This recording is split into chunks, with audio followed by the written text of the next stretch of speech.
The Journal of Housing and Community Development's article, Many Paths, Many Directions, tells of the staggering homeless numbers in our nation. It states, according to the U.S. Department of Housing and Urban Development, or HUD, on any given night, over 600,000 people are homeless, and it is estimated that approximately 2.3 to 3.5 million Americans experience homelessness annually. A husband and father of 3 was laid off from a 3-year job, making over $100,000 a year.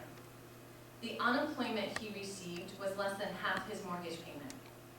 His family applied for food and daycare assistance, only to be turned down for making $40 more than the guidelines. After racking up thousands of dollars in credit card debt and depleting their savings, they ultimately lost their home of 8 years. This was my family's struggle that began January 2014. I woke up every day terrified, wondering what was going to happen to us and what was going to happen to my children. We were the lucky ones. We had family who were able and willing to help us in our time of need. They helped us find a decent home for our children in a decent neighborhood. But many people are not that lucky. There are children homeless in our communities, and this should never be allowed to happen. According to the Licking County Coalition of Housing, in 2011, there were 35,000 homeless children in Ohio. The average age of a homeless person is now 9 years old. And the fastest growing homeless population are families. They now create approximately 30% of all homeless people. 88% of homeless children attend school on a regular basis, and their teachers and administrators have no idea that they're in need. Despite the many efforts to end homelessness in our communities, it continues to rise, mostly due to financial crisis. Financial crisis contributes to nearly 90% of all homelessness now. What you may not realize is that about 11.7% of all homeless people are employed, yet they make less than the federal poverty guidelines. Many people believe as long as someone is working 40 hours a week, making minimum wage, that they can afford to find a place to live. In Licking County, the average rent for a 1-bedroom apartment is $625 a month. That means a person in Licking County would have to make $9.76 an hour, 40 hours a week, in order to afford this apartment. Yet the Ohio minimum wage is only $8.10.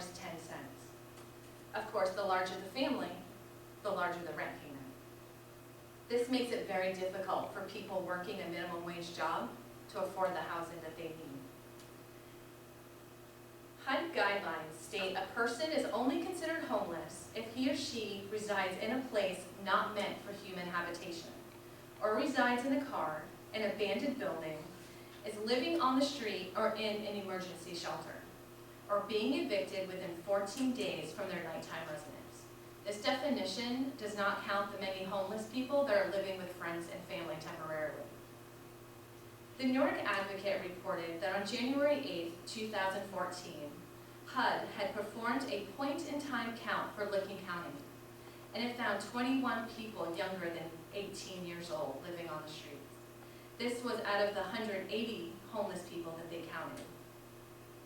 In August 2014, the Salvation Army reported 23 children younger than 19 living in their shelter, and 12 of those children were under the age of 5.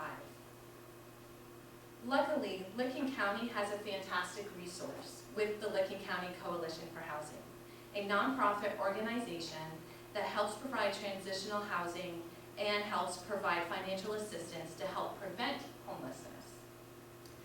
86% of the transitional housing participants that came out of their program have entered into permanent stable housing, but this isn't enough. The services offered by the coalition and many other services are not easily found, even on the World Wide Web. We need to better market these resources for our community before these people are homeless. We also need our community to become more involved with the homeless issue. It would be an amazing endeavor to open a facility that offered temporary housing for homeless people searching for jobs or attending school.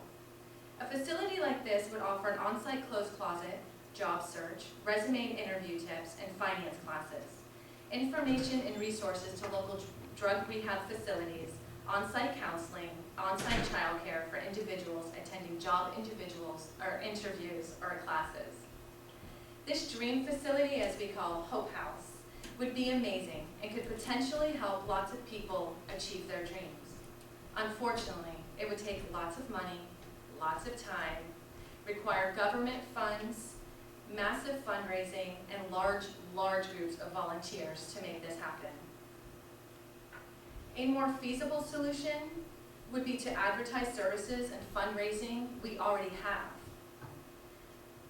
We need our citizens to be knowledgeable about preventative services that are already available but are very difficult to find.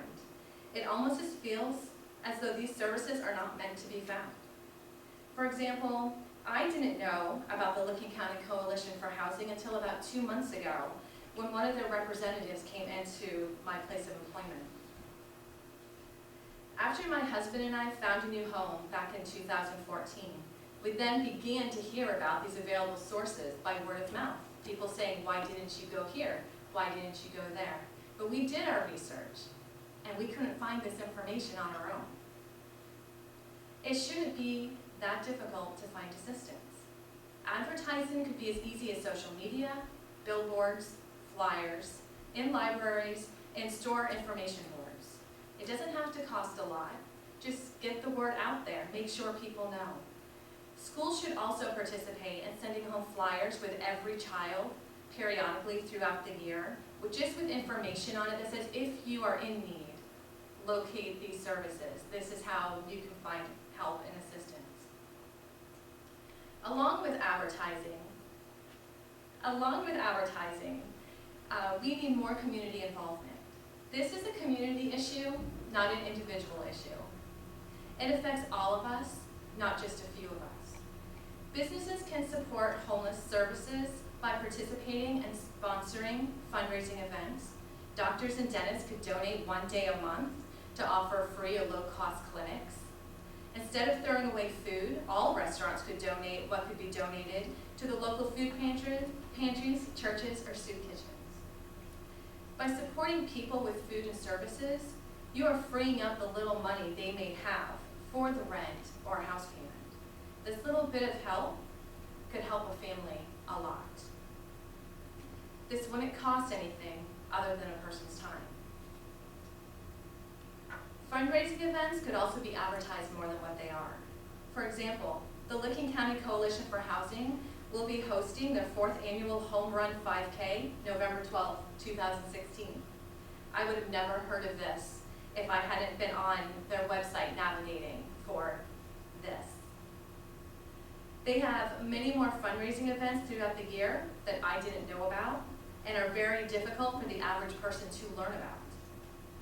The more advertising that goes out for these types of events, that means the more money will be raised for the organization. And the more money the organization makes, the more help they can give to those who need it. By doing the little things I've mentioned earlier, it can make a big impact on our homeless community. Let our people know how to receive this assistance before and after they lose their home.